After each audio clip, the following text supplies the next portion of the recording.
Welcome to RM biology. আর একটি নতুন এবং অত্যন্ত গুরুত্বপূর্ণ ভিডিওতে তোমাদের স্বাগত জানাই। আজকের ভিডিওটি এইচএস 2024-এর ইতিহাস যারা পরীক্ষা দেয় তাদের জন্য কিন্তু অত্যন্ত গুরুত্বপূর্ণ, তাই ভিডিওটি শেষ পর্যন্ত দেখো। এই ভিডিওর মারফত তোমরা কিছু গুরুত্বপূর্ণ 8 নম্বরের প্রশ্ন এবং তার উত্তরও কিন্তু পেয়ে যাবে। তো চলো ভিডিওটি শুরু করা যাক। দেখো, তোমরা দেখতে পাচ্ছ প্রথম প্রশ্ন আছে, অতীতকে স্মরণ করার ক্ষেত্রে কিংবদন্তি বা মিথ এবং স্মৃতিকথার ভূমিকা আলোচনা করো। এই প্রশ্নটা, এটা প্রথম তোমাদের যে অধ্যায় আছে সেখান থেকে। মিথ বা যেটাকে পৌরাণিক কাহিনী বলে, লিজেন্ড বা যেটাকে কিংবদন্তি বলে, বলতে কি বোঝো?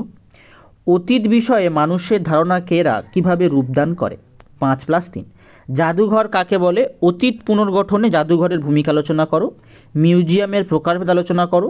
আধুনিক ইতিহাস লিখন পদ্ধতি সম্পর্কে আলোচনা করো। এই 5টা প্রশ্ন কিন্তু অত্যন্ত গুরুত্বপূর্ণ প্রথম অধ্যায় থেকে। দ্বিতীয় অধ্যায় থেকে দেখো, সাম্রাজ্যবাদ বলতে কি বোঝো? সাম্রাজ্যবাদের উদ্ভবের কারণগুলি সংক্ষেপে বর্ণনা করো। উপনিবেশবাদ কি? সাম্রাজ্যবাদের সাথে উপনিবেশবাদের সম্পর্ক কি?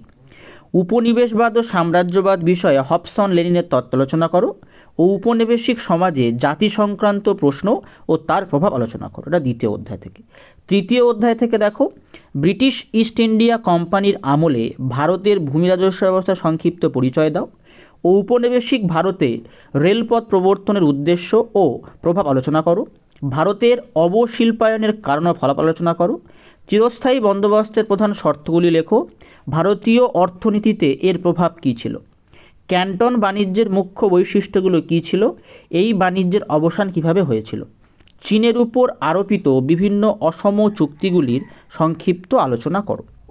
তারপরে চতুর্থ অধ্যায় থেকে ঈশ্বরচন্দ্র বিদ্যাসাগরের শিক্ষা ও সমাজ সংস্কারের বিবরণ দাও। বাংলায় নবজাগরণের প্রকৃতি আলোচনা করো। এর সীমাবদ্ধতা কী ছিল? ব্রিটিশ শাসনকালে আদিবাসী ও দলিত সম্প্রদায়ের বিবরণ দাও। আলিগড় আন্দোলনের একটি সংক্ষিপ্ত বিবরণ দাও। চীনের চৌঠা মে আন্দোলনের কারণ ও প্রভাব আলোচনা করো। পরবর্তী অধ্যায় থেকে দেখো, রাওলাট আইনের উদ্দেশ্য কী কী ছিল? গান্ধীজি কেন এই আইনের বিরোধিতা করেছিলেন? জালিয়ানওয়ালাবাগের হত্যাকাণ্ডের প্রেক্ষাপট কী? এই ঘটনার গুরুত্ব আলোচনা করো। 1935 খ্রিস্টাব্দে ভারত শাসন আইনের প্রেক্ষাপট ও শর্তাবলী, এই আইনের গুরুত্ব। 1909 খ্রিস্টাব্দের মরলে মিন্টো সংস্কার আইনের প্রধান বৈশিষ্ট্য গুরুত্ব। লখনৌ চুক্তি শর্ত গুরুত্ব আলোচনা করো। ষষ্ঠ অধ্যায় থেকে দেখো, 1942 খ্রিস্টাব্দে ভারত ছাড়ো আন্দোলন সম্পর্কে টিকা লেখো বা যে নিবন্ধ সেটা। ভারত ছাড়ো আন্দোলনের ঐতিহাসিক তাৎপর্য ব্যাখ্যা করো। এই আন্দোলনের মহিলাদের অংশগ্রহণ সম্পর্কে সংক্ষেপে আলোচনা করো। কোন পরিস্থিতিতে মিরাট ষড়যন্ত্র মামলা শুরু হয়েছিল? এর ফলাফল কী ছিল? ক্রিপস মিশনের প্রস্তাবগুলি কী ছিল? ভারতীয়রা কেন এগুলোকে প্রত্যাখ্যান করেছিলেন? মন্ত্রী মিশন বা ক্যাবিনেট মিশন সম্পর্কে সংক্ষেপে আলোচনা করো। 1946 খ্রিস্টাব্দে নৌবিদ্রোহের কারণ ও তাৎপর্য কী? হোচিমিনের নেতৃত্বে ভিয়েতনামের মুক্তিযুদ্ধের একটি সংক্ষিপ্ত বিবরণ দাও। সপ্তম অধ্যায় থেকে, ঠান্ডা লড়াই বলতে কী বোঝো? ঠান্ডা লড়াইয়ের তাত্ত্বিক ভিত্তি আলোচনা করো অথবা ঠান্ডা লড়াইয়ের প্রেক্ষাপট আলোচনা করো। জোটনিরপেক্ষ নীতি কী ছিল? জোটনিরপেক্ষ আন্দোলনগুলি উদ্দেশ্য লেখো। জোটনিরপেক্ষ আন্দোলনের মূল্যায়ন। পূর্ব ইউরোপের সোভিয়েতীকরণের উদ্দেশ্য কী ছিল? বিভিন্ন দেশের কী প্রভাব পড়েছিল? কিউবার ক্ষেপণাস্ত্র সংকটের সংক্ষিপ্ত পরিচয়। কোরিয়া যুদ্ধের ফলাফল ও তাৎপর্য 1950-এর।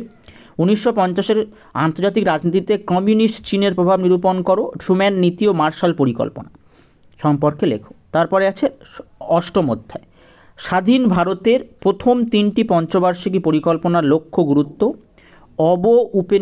উপনিবেশীকরণ বলতে কী বোঝো? এর সামাজিক রাজনৈতিক অর্থনৈতিক তাৎপর্য।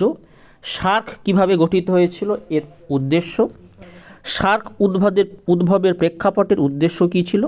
এই প্রশ্নগুলো কিন্তু তোমাদের গুরুত্বপূর্ণ। যদি এর উত্তরগুলো আমরা দেখে নিই, দেখো উত্তর তোমরা কিন্তু ডিটেলস উত্তর পেয়ে যাবে এগুলো সম্পূর্ণ, সাথে এমসিকিউ এসএকিউরও উত্তর কিন্তু পাবে। দেখো একদম 2015-র যে প্রথম প্রশ্ন ছিল, যেটা আমাদের সাজেশনের দ্বিতীয় প্রশ্ন, যে মিথ বা যেটাকে উপকথা বলে, লিজেন্ড যেটাকে পুরা কাহিনী বলে, সেটা বলতে কী বোঝো? অতীত বিষয়ে মানুষের ধারণাকে এটা কীভাবে রূপদান করে। এই প্রশ্নটা দেখো ডিটেলস উত্তর কিন্তু এখানে দেয়া রয়েছে। দেখো একদম ডিটেলস তোমরা যেভাবে লিখতে চাও, যে মডেল উত্তর সেটা কিন্তু এখানে দেয়া রয়েছে। তারপরে দেখো একদম তারপরে প্রশ্ন আছে, উপনিবেশবাদ বিষয়ে হবসন লেনের তত্ত্ব, যেটা ওই সাজেশনেও ছিল। তারপরে দেখো তারপরে পড়ো ক্যান্টন বাণিজ্য, এটাও কিন্তু ছিল। তারপরে দেখো পলাশী বক্সারের যুদ্ধ। তারপরে দেখো ভারত সমাজ সংস্কারক হিসেবে রামমোহন রায়ের অবদান। মন্টেগু চেমসফোর্ড সংস্কার আইন, তারপরে দেখো হোচিমিনের নেতৃত্বে ভিয়েতনামের মুক্তিযুদ্ধ। এই প্রশ্নগুলো কিন্তু ইম্পর্টেন্ট, প্লাস তোমরা এর উত্তরও কিন্তু এখান থেকে পেয়ে যাবে। দেখো এই পিডিএফটা তোমরা কিন্তু কালেক্ট করে নিতে পারো, তার জন্য ভিডিওটি শেষ পর্যন্ত দেখতে হবে। সুয়েজ সংকট কেন দেখা দিয়েছিল, তারপরে দেখো অথবা ছিল সুয়েজ সংকটের তাৎপর্য ব্যাখ্যা করো। দেখো একদম উত্তর সহ দেয়া আছে, ডিটেলস উত্তর। বাংলাদেশের উত্থানে শেখ মুজিবুর রহমানের ভূমিকা, তারপরে দেখো তার উত্তর আছে। এবার যদি আমরা একদম খতে চলে যাই, যে এমসিকিউ যেগুলো থাকে, ভারতের ইতিহাসে জাতীয়তাবাদী ব্যাখ্যাকার, এই যে পিডিএফটা তোমরা কালেক্ট করলে 8 নম্বরের উত্তরের সাথে সাথে তোমরা কিন্তু এমসিকিউরও উত্তর পেয়ে যাবে। তোমাদের 24টা যে এমসিকিউ থাকে তার উত্তরও তোমরা পেয়ে যাবে। সাথে সাথে তোমরা কিন্তু এসএকিউরও উত্তর পেয়ে যাবে। 16টা যে এসএকিউ থাকে সেই এসএকিউর উত্তরও কিন্তু তোমরা পেয়ে যাবে। এগুলো প্রিভিয়াস ইয়ারের যে বই বোর্ড থেকে প্রকাশিত হয় সেই বই থেকে। দেখো জাদুঘর যে প্রশ্নটা ছিল, অতীত পুনর্গঠন জাদুঘরের ভূমিকা। তো এই প্রশ্নের উত্তরগুলো তোমরা যদি পেতে চাও তাহলে এই ভিডিওর ডেসক্রিপশন বক্সে আমি লিঙ্ক দিয়ে রাখবো এবং পিন কমেন্টেও লিঙ্ক দেওয়া থাকবে, সেখান থেকে তোমরা কিন্তু এই পিডিএফটি কালেক্ট করে নিতে পারো।